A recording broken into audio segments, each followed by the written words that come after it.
కడప జిల్లాలో TDP YCP నేతల ఇళ్లలో పోలీసులు సోదాలు చేస్తున్నారు. ఖాజీపేట మండలానికి చెందిన టీడీపీ నేతలు రెడ్డియం వెంకట సుబ్బారెడ్డి, రెడ్డియం చంద్రశేఖర్ రెడ్డి, గుజ్జుల రామకృష్ణ ఇళ్లతో పాటు వైసీపీకి చెందిన మాజీ మంత్రి DL Ravindra Reddy, DL Srinivasulu Reddy, DL Gangadhar Reddy ఇళ్లలో తనిఖీలు చేస్తున్నారు.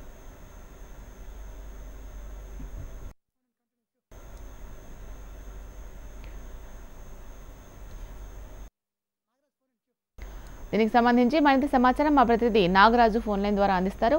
నాగరాజు, చెప్పండి.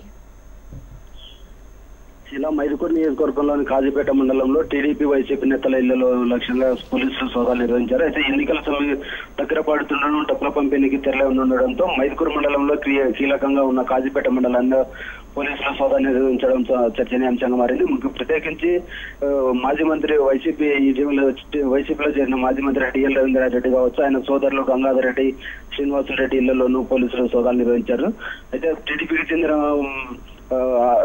RTC regional chairman Reddy Venkata సుబ్బారెడ్డితో పాటు ఆయన సోదరులు రెడ్డి చంద్రశేఖర్ రెడ్డి ఇంటితో సహా ప్రస్తుతం ఆప్కో చైర్మన్ తండ్రి ఇంట్లో కూడా సోదాలు నిర్వహించడం జరిగింది. అయితే ఈ తనిఖీల్లో ఎలాంటి డబ్బు కానీ మద్యం కానీ పట్టుపడకపోవడంతో పోలీసులు మాత్రం అక్కడి నుంచి వెనుదిరిగి వెళ్లారు. శీలా, ఇంకా ఎప్పటి వరకు జరిగే అవకాశం ఉందనే దాని గురించి ఏమైనా తెలిసిందా?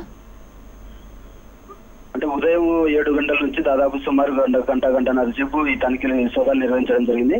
అయితే డబ్బు పంపిణీ ఈ రోజు నుంచి ముమ్మరం కానుండడంతోనే పోలీసు జిల్లా ఎస్పీ ఆదేశాల మేరకు పోలీసులు ఈ సోదాలు నిర్వహించి కొద్దిసేపటి కిందటే సోదాలు కూడా ముగిసాయి. ఏమైనా స్వాధీనం చేసుకున్నారా మరి? ఇప్పటి వరకు అయితే ఎవరి ఇంట్లోనూ డబ్బు కానీ మద్యం కానీ ఎలాంటి కూడా పట్టుబడలేదు. అయితే ఈ రోజు రాత్రి నుంచి ముమ్మరం కానున్న డబ్బు పంపిణీ ముమ్మరం అవుతుందన్న నేపథ్యంలోనే పోలీసులు ముందస్తు జాగ్రత్తగా ఈ తనిఖీలు చేపట్టారు. Right, thank you Nagaraju.